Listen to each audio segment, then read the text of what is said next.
नमस्कार मित्रों, मैं डॉक्टर व्यास नारायण आर्य आप लोगों के लिए कक्षा 6वीं से लेकर के कक्षा 10वीं पर्यंत संस्कृत में प्रयुक्त होने वाले व्याकरणों के अंशों का वीडियो प्रस्तुत कर रहा हूं।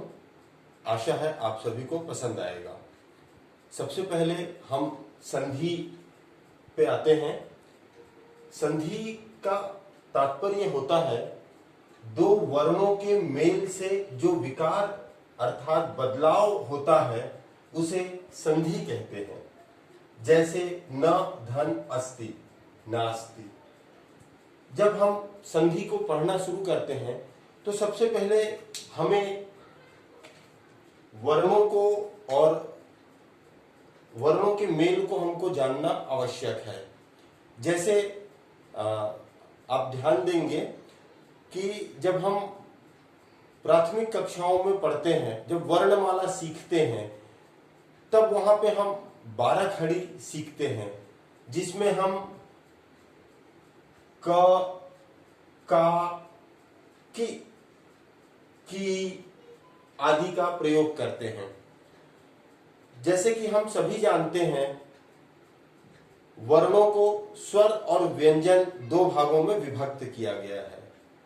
स्वर वर्ण वो कहलाते हैं जो अपने आप में पूर्ण होते हैं और व्यंजन स्वर की सहायता से पूर्ण होते हैं। जैसे अ से लेकर के अह तक के जो हम कक्षाओं में पढ़ते हैं वो स्वर हैं, और क से लेकर के ज्ञ तक जो पढ़ते हैं वो व्यंजन हैं। अब देखिए, स्वर अ अपने आप में पूर्ण है,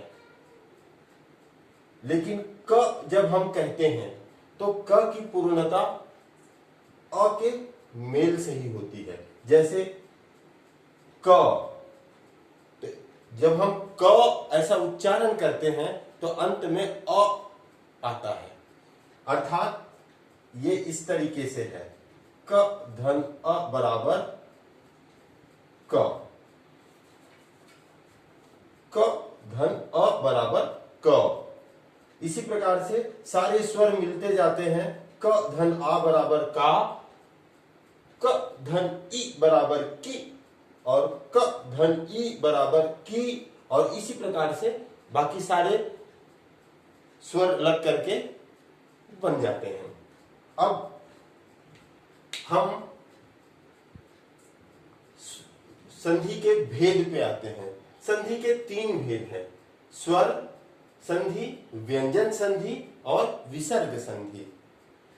नाम से ये स्पष्ट है, जहां दो स्वरों का मेल होता है और विकार उत्पन्न हो जाता है वो स्वर संधि कहलाते हैं। जहां व्यंजन का मेल होता है अथवा स्वर और व्यंजन का मेल होता है वहां व्यंजन संधि होता है, और जहां विसर्ग की भूमिका होती है वहां विसर्ग संधि होता है। अब हम आते हैं स्वर संधि। तो स्वर संधि के ये इतने प्रकार के भेद होते हैं: दीर्घ स्वर संधि, वृद्धि स्वर संधि, गुण स्वर संधि, अयादि स्वर संधि, यण स्वर संधि, पर रूप स्वर संधि, पूर्व रूप स्वर संधि, प्रकृति भाव संधि। अब जब हम इनमें आते हैं तो आज हम सर्वप्रथम दीर्घ स्वर संधि का अध्ययन करेंगे। अब दीर्घ स्वर संधि को पढ़ने के लिए एक सामान्य छोटा सा सूत्र है, उसको हम ध्यान में रखेंगे।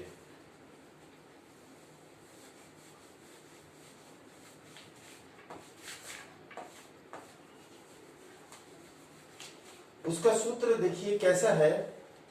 दीर्घ स्वर संधि का एक सामान्य सूत्र है जो आप अपने कॉपी में नोट कर सकते हैं। अ धन अ बराबर आ, अ धन आ बराबर आ,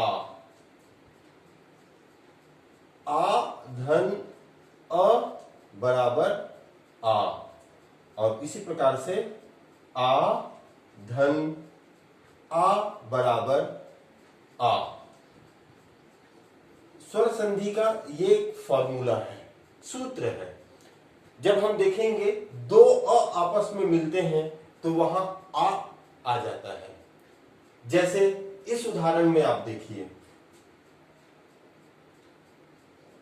न धन अस्ति। अब यहां पे न जब हम उच्चारण करते हैं तो यहां अ छुपा हुआ है, अ, और धन चिन्ह जो है वो योजक, जोड़ने का चिन्ह है। तो अब इस अ के साथ ये अ जुड़ेगा तो अ धन अ बराबर आ, तो क्या हो जाएगा? अब देखिए न कैसा हो गया? आधा हो गया। अब क्या है?